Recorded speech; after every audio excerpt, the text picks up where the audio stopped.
Salut à tous, c'est Julien. Aujourd'hui, regardez, j'ai entre les mains la dernière caméra de DJI, la DJI Osmo Pocket, une caméra stabilisée mécaniquement avec un petit objectif sur une nacelle. Et aujourd'hui, l'objectif, ça va être de la présenter dans un contexte motovlog et notamment de la comparer avec cette caméra GoPro Hero 7 Black.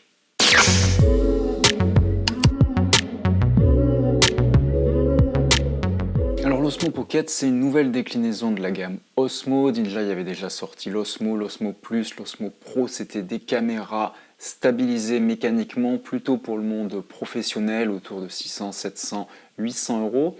Il y avait eu par la suite l'Osmo Mobile 2, qui était juste un stabilisateur dans lequel vous mettez votre smartphone, iPhone, Android par exemple, pour le stabiliser. Les prix étaient vraiment très intéressants, un peu plus de 100 euros. Ça a été un produit qui s'est bien vendu. Et aujourd'hui, DJI revient avec une caméra tout en un, avec un objectif, avec une stabilisation, avec une nacelle dans un format compact, l'Osmo Pocket. Et on va voir un peu ce que ça donne. Bien sûr, ça peut prendre des photos, ça peut prendre des vidéos. Pour les photos, rapidement, 12 mégapixels, 4 tiers, 16 neuvième, JPEG RAW. J'en dis pas plus, moi l'objectif aujourd'hui c'est de parler de ses capacités en vidéo. Pour la vidéo, 4K, 60 images par seconde, 1080p également jusqu'à 120 images par seconde si vous voulez faire des ralentis. Il y a un mode qu'ils appellent les vidéos super fines. Donc super fine, ça permet d'avoir un débit jusqu'à 100 mégabits. C'est réservé au mode 4K 24 ou 25 images par seconde, donc c'est le mode cinéma. Ça permet d'avoir donc un débit plus important, plus de détails dans la vidéo, mais attention, quand vous activez ce mode, vous avez une alerte. La caméra risque de surchauffer, donc clairement utilisez-le avec parcimonie. Pour moi, à moto, ce qui compte, c'est le nombre d'images par seconde, donc 60 images par seconde, et il n'y aura pas ce mode super fine à 100 mégabits. De toute façon, quand vous faites une vidéo, si vous la mettez sur YouTube, il y a des débits qui sont beaucoup plus réduits. YouTube compresse la vidéo, donc ça ne sert à rien de s'embêter à filmer une vidéo avec un débit plus important. Il y a également un mode selfie, si vous voulez vous filmer de face. L'intérêt, c'est qu'il va y avoir un tracking d'objets, donc un tracking du visage, ça va vous suivre. Et donc quand vous allez légèrement vous déplacer, la caméra va vous suivre.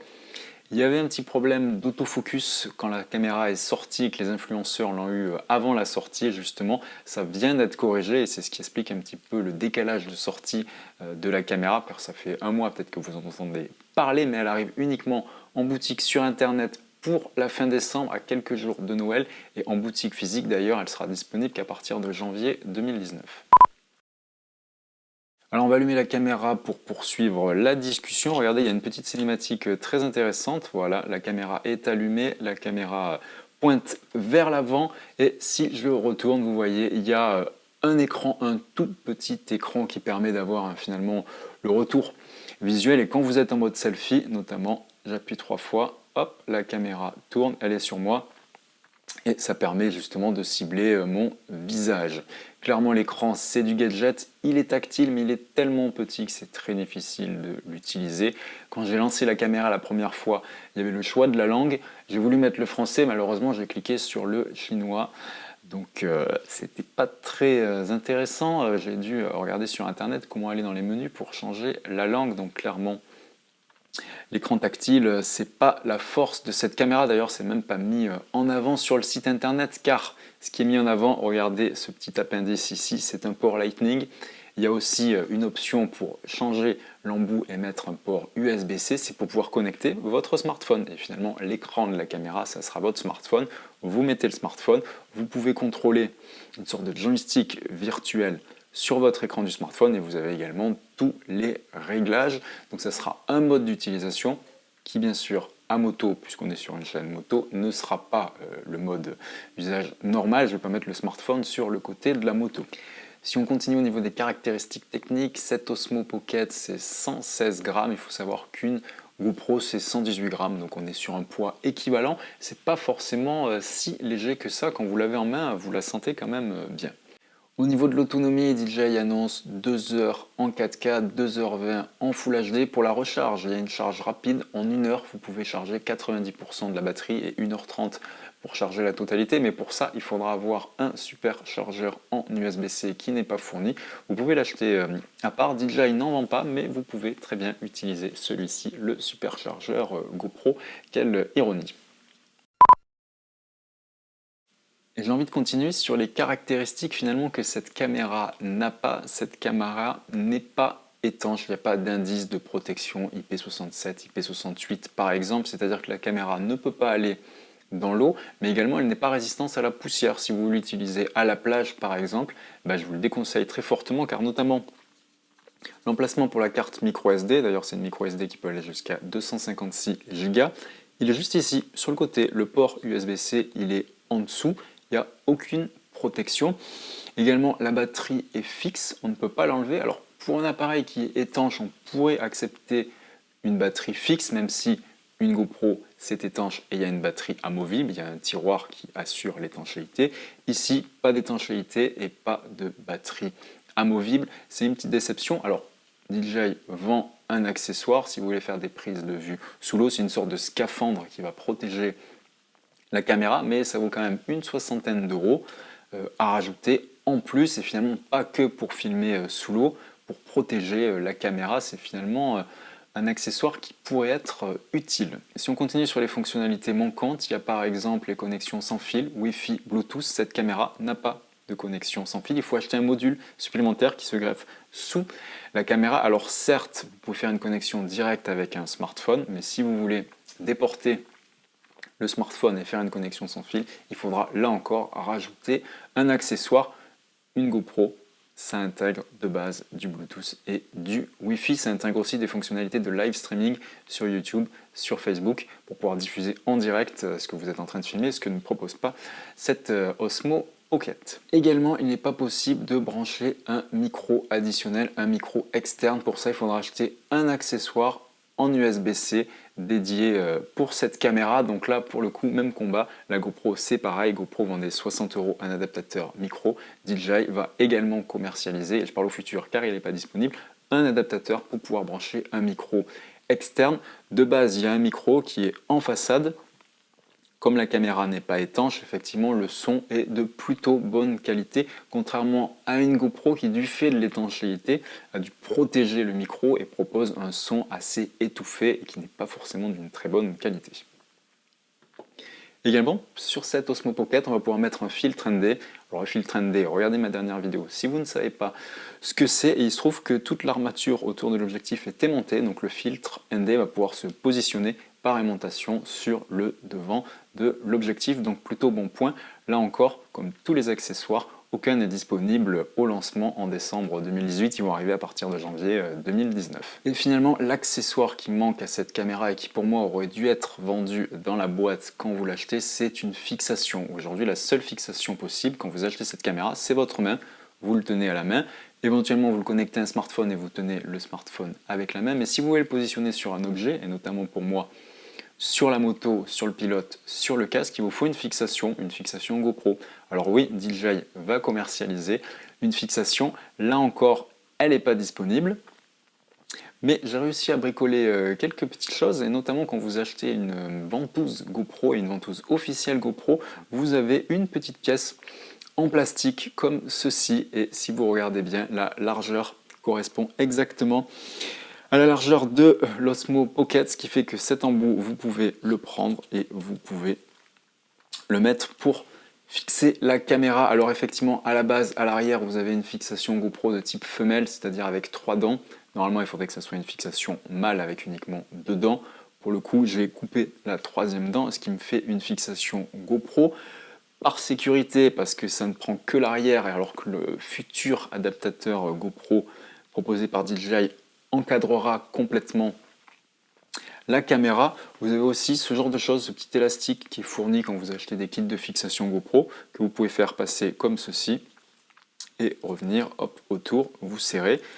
Et là, vous avez vraiment une caméra Osmo Pocket avec une fixation GoPro, et là, ça va permettre de pouvoir faire des tests en conditions réelles sur route. Et moi, j'ai déjà vu plusieurs façons de positionner cette caméra sur la moto, notamment avec la fixation ventouse, la fameuse fixation ventouse GoPro. Si vous mettez la ventouse sur le côté du carénage, vous prenez hop, la caméra et vous allez pouvoir la positionner et filmer bien sûr en avant. Toujours avec la ventouse, vous mettez sur le réservoir et vous allez pouvoir mettre avec un embout GoPro qui va permettre d'inverser le sens, la fixation à la verticale, et là vous aurez vraiment une vue subjective avec les mains du pilote vers l'avant. Également, moi j'aime bien utiliser ce bras de fixation type ram mount, où vous fixez donc ça sur le cadre de la moto, et ensuite vous avez un embout GoPro, donc là pareil, vous pourrez, si j'y arrive, c'est difficile à une main, mais il n'y a pas de raison, voilà, vous le fixez sur le côté, là vous pourrez faire un focus par exemple sur la botte du pilote, sur la roue. Si vous avez des collègues motards qui sont derrière vous, vous pourrez les filmer. S'ils sont devant vous, vous pourrez filmer à l'avant. Et enfin, pour moi, la vue principale, la vue que j'ai envie de mettre en avant, c'est la vue au harnais, positionnée au torse. Donc là encore, le harnais GoPro, vous le mettez devant au torse, vous mettez la caméra comme ceci, et là vous aurez une vue subjective à l'avant, là encore avec les bras du pilote, et une vue bien sûr stabilisée mécaniquement. C'est ça l'intérêt d'avoir une caméra qui est stabilisée avec une petite nacelle. Et là, par rapport à tout ce que je viens de vous montrer, vous me dites, mais il nous a déjà présenté quelque chose dans ce genre cet été. Et effectivement, cet été, j'avais acheté le stabilisateur de la marque Viewtech, le WG2. C'était un stabilisateur mécanique sur lequel on pouvait connecter une GoPro, et uniquement une GoPro, avec ce format carré si caractéristique. Quelques semaines après, GoPro annonce cette Hero 7 Black avec stabilisation hyper smooth, qui était une stabilisation logicielle. Le résultat était très impressionnant, certes pas du niveau d'une stabilisation mécanique, mais c'était suffisant pour avoir une vue immersive, stabilisée, qui ne donne pas le mal de mer. Donc j'avais décidé de tout revendre. J'avais une Hero 5 à l'époque, j'ai pris cette Hero 7 Black et je me suis séparé du stabilisateur. C'est pour cette raison que quand DJI a annoncé cette Osmo Pocket, tout de suite, je me suis reprojeté quelques mois en avant. Je me suis dit, mais c'est vraiment ça qui est intéressant. Une toute petite caméra stabilisée mécaniquement. Je vais pouvoir la glisser partout, sur le côté de la moto, sur le pilote, éventuellement sur le casque. Mais moi, j'aime bien avoir une vue à la montonnière. Et là, comme vous voyez, il faut mettre la vidéo, la caméra en tout cas, à la verticale. Donc ça risque de gêner au niveau des contrôles d'angle mort. Donc moi, je ne la mettrai pas sur le casque, mais ça me semblait une caméra intéressante, car oui, il y a un défaut, un très gros défaut, et ça va être bientôt la conclusion de cette première partie de la vidéo. L'angle de vue de cette caméra est très réduit, très étroit, à la différence d'une GoPro, et notamment avec son mode Super View, où vous avez une vision très large, avec cet effet fish eye. Ça prend une photo, en tout cas une vidéo carrée, ça l'écrase en 16/9, mais ça permet d'avoir une vue très large. Ici, malheureusement, avec cette Osmo Pocket, on a une vue très réduite, et c'est la raison pour laquelle ça ne sera pas une caméra principale pour moi, ça sera une caméra secondaire pour faire des focus sur des points particuliers de la moto.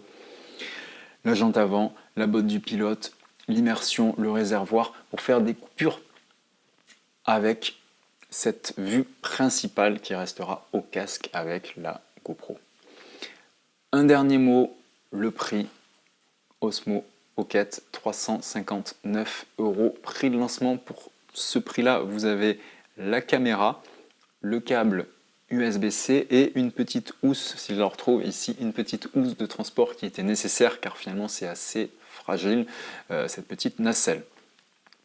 Le prix peut sembler intéressant. Il faut savoir qu'une GoPro Hero 7 Black, elle était lancée à 429 €, mais que depuis le lancement de ce Osmo Pocket, la caméra, on la trouve à 379 €, uniquement 20 € d'écart. Si vous l'achetez sur le site officiel d'ailleurs GoPro, vous avez le double chargeur avec une batterie additionnelle qui est offerte d'une valeur de 60 €, donc là encore c'est plutôt appréciable. Mais finalement, cette Osmo Pocket, vous devez rajouter 25 € pour la fixation GoPro, vous pouvez rajouter 60 € pour avoir le caisson étanche, vous pouvez rajouter 60 € pour avoir la connexion sans fil, Bluetooth. Bref, ça fait beaucoup d'accessoires, et finalement le prix de lancement, même s'il semblait agressif sur le papier, vu qu'il faut acheter des accessoires, ça reste à mon avis un poil trop cher. DJI a souvent l'habitude de faire baisser les prix très tôt, et en tout cas de sortir des mises à jour matérielles très tôt également. Donc à mon avis, d'ici quelques mois, on aura une Osmo Pocket 2 ou une Osmo Pocket Pro qui peut-être sera étanche avec une norme IP67, qui peut-être aura un meilleur capteur avec un angle de vue un peu plus important, peut-être une batterie échangeable, en tout cas, pourquoi pas. Mais c'est une première version de cette Osmo Pocket.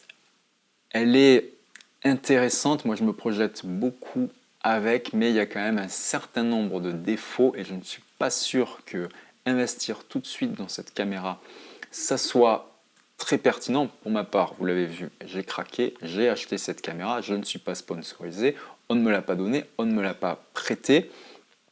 Je vais la tester activement à moto. C'est la prochaine vidéo, ça sera la deuxième partie. Je vous mettrai le lien dans l'écran de fin pour ceux qui regardent la vidéo au moment de sa diffusion. Attendez encore quelques jours ou suivez-moi sur Instagram, vous aurez les premiers clips dès leur sortie. Voilà, c'était Julien pour cette longue vidéo de présentation de l'Osmo Pocket où j'ai réussi à vous parler de cette caméra sans vous montrer une seule prise de vue réalisée avec, mais pour ça, il faudra attendre la prochaine vidéo. Voilà, à bientôt.